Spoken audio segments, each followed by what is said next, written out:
ในตอนบ่ายของวันที่5กุมภาพันธ์2026ที่สำนักงานนายกรัฐมนตรีสหายสอนไสศรีพันดอนกรรมการกรมการเมืองศูนย์กลางพรรคนายกรัฐมนตรีแห่งสาธารณรัฐประชาธิปไตยประชาชนลาว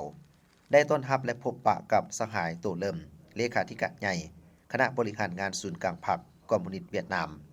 เนื่องในโอกาสเดินทางมาเยี่ยมยามรัฐกิจอยู่สาธารณรัฐประชาธิปไตยประชาชนลาวในโอกาสนี้สหายสอนไสศรีพันดอนได้กล่าวแสดงความสมเสยอย่างสุดอกสุดใจต่อผลสำเร็จอันหอบด้านของกองประชุมใหญ่ผู้แทนทั่วประเทศครั้งที่14ของพรรคคอมมิวนิสต์เวียดนามและแสดงความสมเสยอย่างจริงใจที่สหายโตเริ่มเลขาธิการใหญ่คณะบริหารงานศูนย์กลางพรรคคอมมิวนิสต์เวียดนามสืบต่อได้รับความไว้เนื้อเชื่อใจจากพรรครัฐและประชาชนเวียดนามไอ้น้องเลือกตั้งให้ดำรงตำแหน่งเป็นเลขาธิการใหญ่คณะบริหารงานศูนย์กลางพรรคคอมมิวนิสต์เวียดนามอีกสมัยหนึ่งพร้อมทั้งได้ตีราคาสูงและแสดงความเชื่อมั่นอย่างนักแน่นว่าการเยี่ยมยามรัฐกิจอยู่สาธารณรัฐประชาธิปไตยประชาชนลาวของสหายโตเริ่มครั้งนี้จะเป็นขีดหมายประวัติศาสตร์ใหม่ประกอบส่วนเข้าในการเสริมขยายและเพิ่มพูนคุณสร้างสายผูกพันมิตรภาพอันยิ่งใหญ่ความสามัคคีพิเศษการร่วมมือรอบด้านและหุ้นส่วนยุทธศาสตร์ลาวเวียดนามให้แตกดอกออกผลยิ่งขึ้นสาธารณรัฐประชาธิปไตยประชาชนลาวเป็นประเทศทำอิฐในการเคลื่อนไหวต่างประเทศของสหายโตเริ่มเลขาธิการใหญ่คณะบริหารงานศูนย์กลางพรรคคอมมิวนิสต์เวียดนามภายหลังได้รับตำแหน่งเป็นเลขาธิการใหญ่อีกสมัย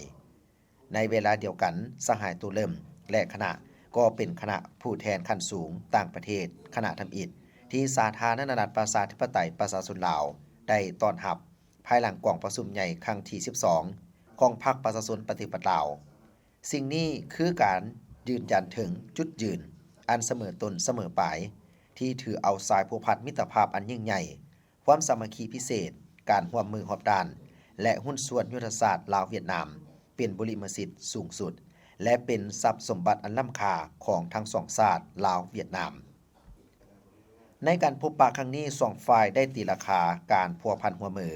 ระหว่างสองประเทศในระยะผ่านมาซึ่งเห็นว่าสืบต่อมีการขยายตัวอย่างปอจุจังโดยเฉพาะแม่นการแลกเปลี่ยนการเยี่ยมยามอย่างเป็นปกติของการนำขั้นสูงของสองประเทศ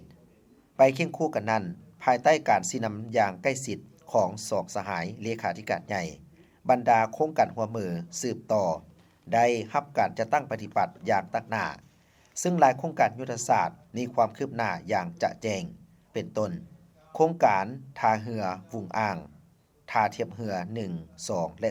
3โครงการทางด่วนเวียงจันทน์ฮานอยโครงการเส้นทางรถไฟเวียงจันทน์วุงอ่างการร่วมมือด้านพลังงานและสางน้ำมันระบบสายส่งไฟฟ้า500กิโลวัตต์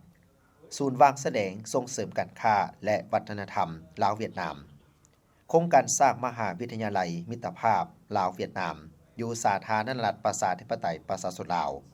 และอื่นๆพร้อมเดียวกันนี้2ฝ่ายได้เห็นดีเป็นเอกภาพและยืนยันว่า2ฝ่ายจะร่วมกันสุมทุกสติปัญญา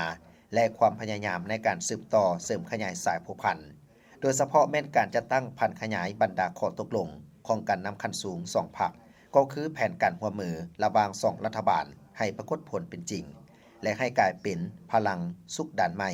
ในการพัฒนาของสองชาติลาวเวียดนามในโอกาสเดียวกันนี้สหายโตเริ่มเลขาธิการใหญ่คณะบริหารงานศูนย์กลางพรรคคอมมิวนิสต์เวียดนามได้กล่าวแสดงความขอบใจต่อการต้อนรับอันอบอุ่นและได้มีคำเห็นชี้นำให้2นายกรัฐมนตรีลาวและเวียดนามสืบต่อเฮ็ดเวียกร่วมกันอย่างใกล้ชิดเพื่อจะตั้งพันขยายบรรดาข้อตกลงของ2กรมการเมืองก็คือผลของกองประชุมครั้งที่48ของคณะกรรมการร่วมมือลาวเวียดนามรวมทั้งการจะตั้งปฏิบัติบรรดาโครงการร่วมมือทางด้านยุทธศาสตร์ที่สำคัญของ2ประเทศให้เป็นรูปธรรมตามแผนการที่วางไว้เพื่อเพิ่มพูนคุณสร้างสายผูกพันมิตรภาพอันยิ่งใหญ่ความสามัคคีพิเศษการร่วมมือรอบด้านและหุ้นส่วนยุทธศาสตร์ลาวเวียดนามให้เจริญงอกงามและมั่นคงทะนงแกนตลอดกาลนานแน่ใส่นำผลประโยชน์ที่แท้จริงมาสู่ประชาชน2ชาติเวียดนามลาวนับมือนับหลายขึ้น ในตอนท้ายสหายสอนไซ4พันดอนได้ต่างหน้าให้ภาครัฐและประชาชนลาวบรรดาเผ่าแสดงความรู้บุญคุณอย่างลึกซึ้งและขอบใจอย่างจริงใจมายังภาครัฐและประชาชนเวียดนามไอ้น้องที่ได้ให้การสนับสนุนและช่วยเหลืออันล้ำค่าให้แก่สาธารณรัฐประชาธิปไตยประชาชนลาวตลอดมาพร้อมทั้งอวยพรไซอันประเสริฐในโอกาสบุญประเพณีปีใหม่เวียดนามในตอนท้ายสหายสอนไซ4พันดอนได้ตั้งหน้าให้ภาครัฐและประชาชนลาวบรรดาเผ่ากล่าวแสดงความรู้บุญคุณอย่างลึกซึ้งและขอบใจอย่างจริงใจมายังภาครัฐและประชาชนเวียดนามอ้ายน้องที่ได้ให้การสนับสนุนและช่วยเหลืออันล้ำค่าแก่สาธารณรัฐประชาธิปไตยประชาชนลาวตลอดมาพร้อมทั้งอวยพรไซอันประเสริฐเนื่องในโอกาสบุญประเพณีปีใหม่เวียดนามที่ใกล้จะหมุนเวียนมาถึง